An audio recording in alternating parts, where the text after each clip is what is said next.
बिस्मिल्लाहिर्रहमानिर्रहीम, अस्सलाम वालेकुम। वो इंकशाफात सामने आ रहे हैं कि इंसान कानों को हाथ लगाता है, सर पकड़ लेता है कि अच्छा ये भी होने जा रहा था।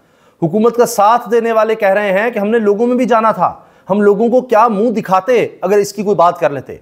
जो ड्राफ्ट हमें दिखाया गया, जब उसको देखा ही तो हमारे होश उड़ गए। ये बातें हो रही हैं। लेकिन सबसे पहले तो जनाब शेर की बात करते हैं, शेर अफजल मरवत की बात करते हैं। दूसरे किसी शेर की नहीं मैं कह रहा जो कागजी या जाली शेर।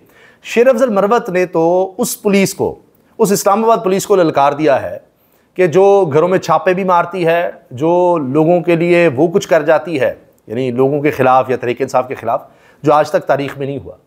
और बैरिस्टर गौहर के घर छापा कौन भूल सकता है। सुप्रीम कोर्ट में खड़े थे और उनके घर जो छापा मारा गया और वो सब कुछ हुआ। और बड़ा कुछ है। अभी भी आप देख रहे हैं सारी इस्लामाबाद पुलिस सिर्फ इस काम पर लगी रहती है कि तहरीक इंसाफ के लोगों को कैसे पकड़ना है। अब उस पुलिस को पकड़ लिया है शेर अफजल मरवत ने, क्योंकि वो जज भी रहे हैं और वकील भी हैं। जमानत पर रिहाई भी उनको मिल गई और उनके दीगर साथी MNAs वो भी रिहा हो गए। पहले उनकी रिहाई का परवाना आया था, अदालत से अहकामात आए थे, फिर वो लीगल प्रोसीजर होता है, उसमें टाइम लगता है। अब वो रिहा हो गए हैं। उनका एक वीडियो पैगाम चल रहा है, बयान चल रहा है, काफ़ी माइक उनको लगे हुए हैं, क्योंकि हर कोई चाहता है कि शेर अफजल मरवत की बात वो लगाए अपने चैनल पर और फिर ज़ाहिर है लोग सुने। उन्होंने पुलिस को अलर्ट रहने का कह दिया, इस्लामाबाद पुलिस को, और कहा है मेरी 5 क्लाशनकोफ पिस्टल और मोबाइल्स यानी एक से ज़्यादा मोबाइल थे, पुलिस ने मेरी गिरफ्तारी के साथ जब्त किए। पुलिस के पास मैं शाम तक का वक्त दे रहा हूँ, मेरी तमाम चीज़ें वापस करें वरना मैं इनके जिम्मेदारान अफसरों के खिलाफ डकैती का पर्चा करवाऊंगा। शेर अफजल मरवत, अच्छा वो कहते हैं कि मैं इनको छोड़ूंगा नहीं, एक एक चीज़ इनसे वापस लूंगा। सुनिए जरा। मेरा असला, मेरे 4 क्लाशनकोफ, 5 क्लाशनकोफ और पिस्तौल और मोबाइल्स और ग्लासेस, कैश रकम, ये पुलिस ने कैमरे के सामने मेरी गाड़ी पकड़ी और ले गए। उनको एक एक चीज़ याद है, ग्लासेस भी याद है, पर्स भी याद है, कोई चीज़ नहीं भूले हुए। मुझे लगता है अगर कोई लाइटर भी लेकर गए तो उन्होंने वो भी लेकर छोड़ना है। तो बाद में उन्होंने मुझे तकरीबन 95% चीज़ें वापस कर दी है। आज मैंने SHO सेक्रेटेरिएट को कहा है कि ये 5% नहीं, रत्ती बराबर भी चीज़ में नहीं छोड़ूंगा। अगर वो कह रहे हैं 95% वापस किए हैं, लेकिन 5% जो नहीं की वो छोड़ दो, उसमें से 1% भी क्या रत्ती बराबर चीज़ मुझे ना वापस की तो देखना, मैंने बता दिया पुलिस को। सुनिएगा आखिर में। नहीं मिली आज रात तक, तो मैं कल सुबह जिम्मेदार अफसरान के खिलाफ अदालत से रजू कर रहा हूं और उन पे मैं डकैती के पर्चे की दरखास्त दूंगा। अब डकैती के पर्चे की वो दरखास्त देंगे, क्योंकि अभी तक आईनी तरमीम तो हो नहीं सकी। और जो ये इख्तियारात जजों से लेना चाहते थे, हाई कोर्ट से लेना चाहते थे कि वो कोई लापता हो जाए तो कुछ ना कर सकें, या कोई इस तरह का किसी के खिलाफ पुलिस कुछ कर दे तो कुछ ना कर सकें, अभी तक तो वो पास नहीं हो सका। तो अब अदालत कुछ भी कह सकती है पुलिस को। वो कमर कस लो, इस्लामाबाद पुलिस को कहता हूँ। अब तो साबित भी करो ये जुर्म जो आपने हम पे लगाए। नहीं साबित करोगे तो मैं आपके सामने बता रहा हूँ। अरे आप जो मैं जिस चीज़ में अंदर लेकर गए थे, यानी दहशतगर्दी में, अब साबित करो कि हमने दहशतगर्दी की है। नहीं करोगे तो कह रहे हैं मैं अब सारे मीडिया के सामने बता रहा हूँ कि मैं नहीं छोड़ूंगा। तो ये है जनाब शेर अफजल मरवत का पैगाम। अब मौलाना साहब ने चूँकि बात नहीं मानी जो उनको पैगाम दिया गया था, और अंदाज़ा लगाएं कि क्या क्या उनको ऑफ़र थी। अब फजलुर रहमान साहब को ऐसी ऑफ़र हो जाए, माजी में इससे बहुत कम ऑफ़र पे भी उन्होंने बातें मान ली, लेकिन इस दफ़ा क्या बेहूदगी थी, क्या क्या जुल्म होने जा रहा था कि फजलुर रहमान साहब इस बात पर भी नहीं माने कि मोहसिन नकवी साहब ने उनको ऑफ़र की कि आपके बेटे को वज़ीर आला बलूचिस्तान लगा देते हैं। वज़ीर आला बलूचिस्तान तक की ऑफ़र थी। अच्छा, अब वैसे तो कहने को तो पीपल्स पार्टी का बंदा वहाँ लगा हुआ है, लेकिन ज़ाहिर है छोड़े बड़े इस बात को। पीपल्स पार्टी ने ऑफ़र की कि हम सेनेटर बनवा देते हैं आपके बेटे को सिंध से, सिंध के वोटों से हम सेनेटर बनवा देते हैं। MPA की ऑफ़र अलग थी, मगर फजलुर रहमान नहीं माने। अब एक तो ज़ाहिर है कि उसके बाद वो क्या दिखाते, लोगों को क्या कहते। अब जब उन्होंने ये नहीं माना तो अब इलेक्शन कमीशन ने उनको 18 को बुला लिया है कि आपने तो इंटर पार्टी इलेक्शन ही नहीं करवाए, आए आप भी उसी लाइन में तहरीक इंसाफ के साथ खड़े हो जाएं, क्योंकि आपने ये नहीं होने दिया। वरना लोग तो लापता किए हुए थे तहरीक इंसाफ के, जो मिले हैं पंजाब हाउस से। सिंध हाउस में ये हुआ था जो कुछ था, क्योंकि वो पीपल्स पार्टी के अंडर आता था, तो मरीम नवाज साहिबा पीछे कैसे रहती। उन्होंने अपने वालिद की छांगा मांगे की सियासत को जिंदा नहीं करना, वही सियासत वो लेकर चली।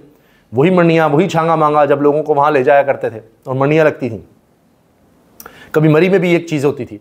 अब वो पंजाब हाउस जो कि पंजाब हुकूमत के अंडर होता है इस्लामाबाद में, इसी तरह KP हाउस है, इस तरह सिंध हाउस है, तो पहले सिंध हाउस से बरामद हुए थे जब तहरीक-ए-एतमाद आई थी इमरान खान के ख़िलाफ़, और अब ये जो वारदात होने जा रही थी इसमें पंजाब हाउस से बरामद कहा जा रहा है जी हो रहे हैं लोग। और एक साहब के तो भाई ने अपने भाई की बाजियाबी के लिए अदालत से भी रुजू कर लिया, जो तहरीक इंसाफ के लोग गायब किए गए थे। अंदाज़ा लगाइए ये सब कुछ हुआ है। तो मौलाना साहब को कहा गया 18 को आप आएँ, इलेक्शन कमीशन में पेश हों। आप चीफ इलेक्शन कमिश्नर को क्यों नहीं 3 साल के लिए और लगने दे रहे थे? आप तो आपके पार्टी इलेक्शन में याद आ गया, आपने करवाई नहीं, पहले नहीं याद आए थे। मगर ये तो 18 को है। 19 को इसका जवाब भी आ रहा है, और वो जवाब है जनाब हाई कोर्ट से, और उसमें ये हुआ है कि ऑल पाकिस्तान वकला नुमाइंदा कन्वेंशन हो रहा है लाहौर हाई कोर्ट में, बार एसोसिएशन लाहौर में, और 19 सितंबर को ये ऑल वकला कन्वेंशन होने जा रहा है। तमाम वकला पाकिस्तान से इसमें शिरकत करेंगे। इसमें जनाब निज़ाम अदल में रखना अंदाजी, सुप्रीम कोर्ट के फैसलों पर अमल दरामद ना करना और नए चीफ जस्टिस की तकर्री ना होना, सीनियर वकला की इनके चैम्बर से गैर कानूनी गिरफ्तारियाँ, जिस तरह शोएब शाहीन को भी गिरफ्तार किया गया। लाहौर को 10 तहसीलों में तकसीम नामंजूर, लाहौर में मौजूद तमाम अदालतें एक अहाते में इकट्ठी की जाएँ, और ये जनाब उन्वान है जिस पर बातें होनी हैं।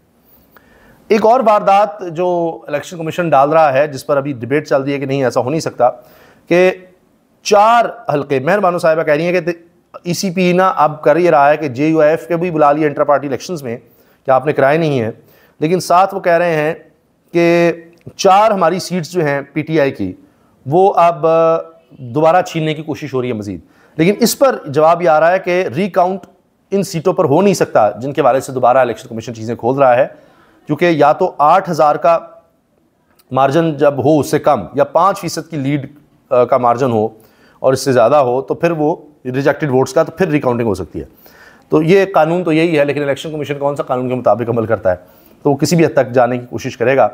लेकिन मसला वही है कि अदालतें तो हैं और कहीं ना कहीं अदालतें आज़ाद हैं, यही इनके लिए मसला बना हुआ है, और इनसे अदालतें कंट्रोल नहीं हो रही, जिसके लिए ये आइनी तरमीम लाना चाह रहे थे।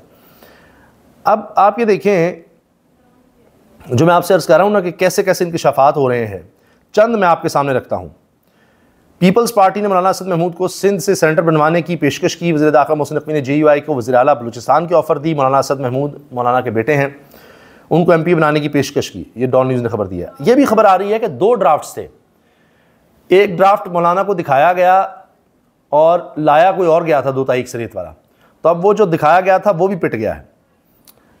MNA चौधरी उस्मान की बाजियाबी के लिए भाई चौधरी आसिफ ने इस्लामाबाद हाईकोर्ट से रुजू कर लिया है कि जनाब ये लोग अगवा हुए में, लापता हुए में। ये किया जा रहा था तहरीक इंसाफ के लोगों के साथ, उनसे वोट डलवाने के लिए।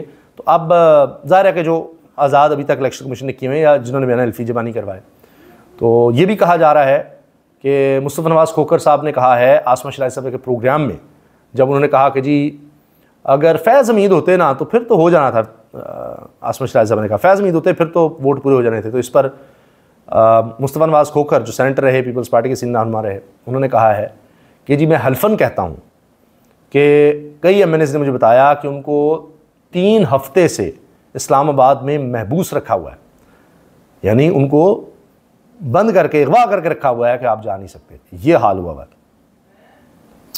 अच्छा, अब जनाब हत्ता के कामरान मुर्तज़ा साहब जो JUI के रहनुमा हैं, वकील हैं, कहते हैं जी रात 2 बजे आपको मुसवदा मिले और सबसे पहली नज़र आर्टिकल 8 पर डाली जाए तो आप अलर्ट हो जाते हैं, क्योंकि बुनियादी इंसानी हकूक़ के मुतल्लिक़ है।